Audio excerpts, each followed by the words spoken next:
बड़ी उल्टा सीधा पूछत रहे कोहबरे में गाँव घूमत रहू की रहत रहू घरे में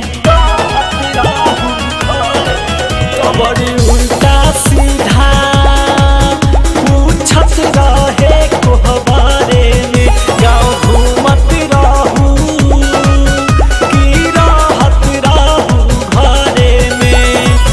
बड़ी मार मारी चाहे अपने देह सलैया किसमें बड़ी नुली हो कि ये हो जन बाड़ी सखी मिलल बासा जानवा सक होते जनवा बड़ी नुती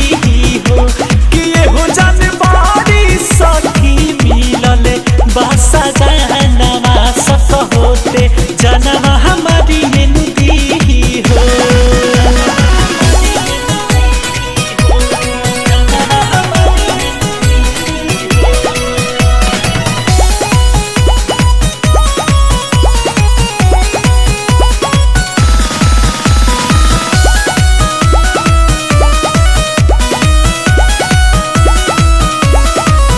फोनवा जब आवे